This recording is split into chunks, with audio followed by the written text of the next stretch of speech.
Can you believe your own children would hand you a Mother's Day card that said, "You're a heavy burden. No one wants you here," and then laugh in your face? My name is Grace, and at 74 years old, that morning was the single worst humiliation of my entire life. It was a beautiful Sunday morning, the sun spilling into my daughter Danielle's living room. I arrived wearing my favorite green dress, feeling elegant and hopeful. I'd brought fresh flowers and sweet treats, ready to be celebrated. Grandma Grace. My little grandkids screamed, running to hug me. For a fleeting moment, everything felt perfect. Michael, my son-in-law, gave me his usual dry nod. Danielle came out of the kitchen, her smile not quite reaching her eyes. "Mom, so glad you made it. We have a special surprise for you." I sat on the sofa, surrounded. The grandkids settled at my feet, their eyes wide with anticipation. Danielle pulled a small pink card from her purse. "It's from all of us, Mom. Read it out loud so everyone can hear." My hands trembled just a little as I opened the envelope. Little flower drawings, done by the kids.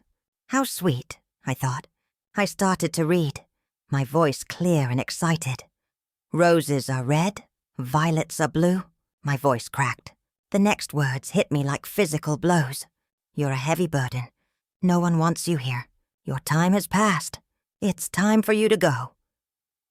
The final line chillingly precise. "Signed, your family who can't stand you anymore." Silence. Deafening. For 3 eternal seconds. Then Michael's cruel, mocking laugh filled the room.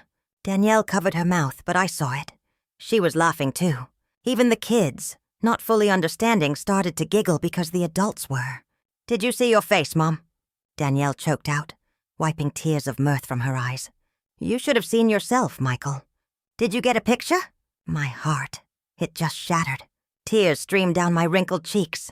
The card, that hateful pink card, slipped from my trembling hands and fell to the floor. "It's just a joke, Mom," Danielle said. But there wasn't an ounce of remorse in her voice. "Don't take it so seriously. You've always been so dramatic."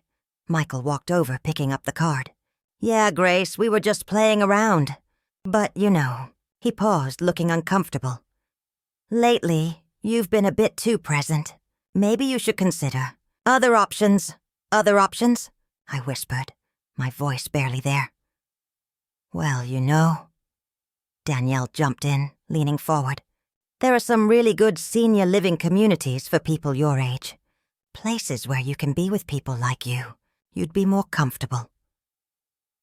Senior living.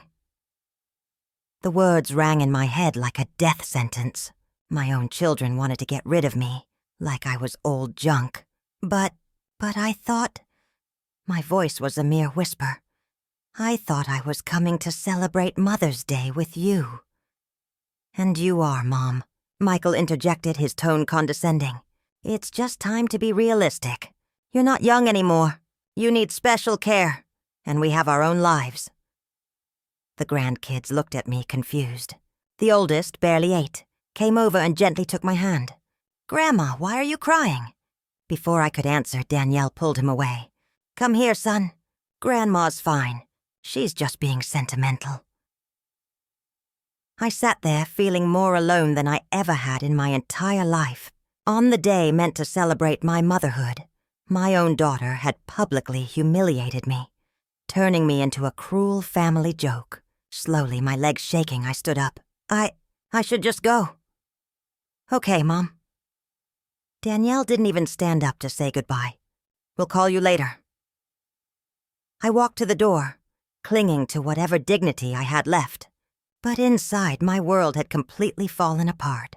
That night, in my empty house, I cried until there were no more tears left. But something had changed in me. The humiliation, the betrayal. It had woken up something dormant for years. It was time for my family to learn the truth about who Grace really was. The next day, I blocked them all. But first, I needed to remember how I had arrived at such a painful moment.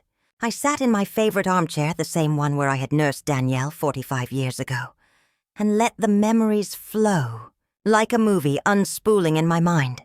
It all started when I was 29. Danielle's father abandoned us when she was only 3. One morning he just wasn't there. A note on the kitchen table. "I can't do this life. I'm sorry." He didn't even say goodbye to his daughter. I remember holding Danielle that night as she cried, asking for her daddy. "Daddy had to go far away, my love." I whispered, promising myself that she would never go without anything, and I kept that promise.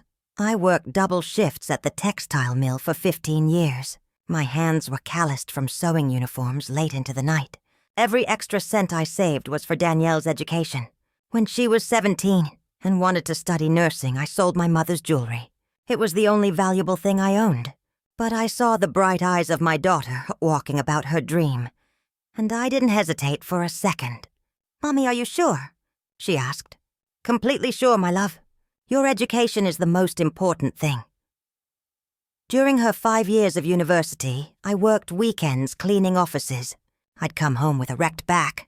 But when I saw Danielle studying at the dining room table, it was all worth it. The day of her graduation, I cried with pride. "We did it, Mommy," she said, hugging me tight. "This wouldn't have been possible without you." Later, she met Michael. At first, I liked him. He was polite, hard-working, and seemed to genuinely love her. When they got married, I paid half the wedding, $12,000 I'd saved for years. But I wanted my daughter to have the wedding of her dreams. "Mom, this is too much," Danielle protested when I handed her the check. "Nonsense," I said, smiling. "It's the most important day of your life. You deserve it." When they bought their first home, I gave them the down payment, $25,000. It was all I had saved. But seeing them happy in their new home filled me with satisfaction. Then the grandkids arrived. 2 beautiful little ones who became the light of my life. When Danielle returned to work after maternity leave, I became their free babysitter. Every day for 3 years, I walked 6 blocks to their house at 6 a.m. I made breakfast, dressed them, took them to the park, fed them, bathed them, read them stories. When Danielle came home, the house was clean, the children happy. "I don't know what we'd do without you, Mom," she used to tell me. "You're an angel." But gradually something changed. The thank yous became less frequent. My opinions about the children started to be considered interference. When I suggested the youngest needed to see the pediatrician for his persistent cough, Michael snapped, "Grace, we're the parents here." The first time they spoke to me like that, I stayed quiet. Maybe I had been too nosy. Then the subtle comment started. "Mom, you don't have the energy you used to for watching the kids." Or, "Grace, I think you got the kids' vitamins confused again. Maybe you should rest more at home." But I kept going. Every day, I kept helping. I kept giving my all. 2 years ago, when Michael lost his job, I started giving them $500 a month so they wouldn't lose the house. "It's just temporary," they said.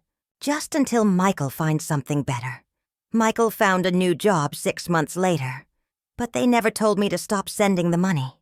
They just kept receiving it, as if it were their right. When the kids needed new computers for school, I paid $2,000 without being asked. When Danielle's car broke down, I gave them $4,000 for repairs. When they wanted to remodel the kitchen, I contributed $8,000. Little by little, I became the silent provider, the one always there to solve their financial problems, but no longer invited to important family decisions. A year ago, Danielle organized a family dinner for Michael's birthday. I found out by chance when one of my grandkids mentioned the secret party. "Why didn't you invite me?" I asked Danielle over the phone. "Oh, Mom, it was a really small thing, just the 4 of us. We thought you'd be bored." But I saw the photos on social media. There were 20 people. Michael's relatives, people I knew well. Everyone had been invited except me. That night I cried in silence. But I told myself it must have been an oversight. Oversights became a routine. They forgot to call me on my birthday. They canceled our lunch dates. When I showed up unannounced, they always seemed annoyed by the interruption. But the final straw came 3 months ago.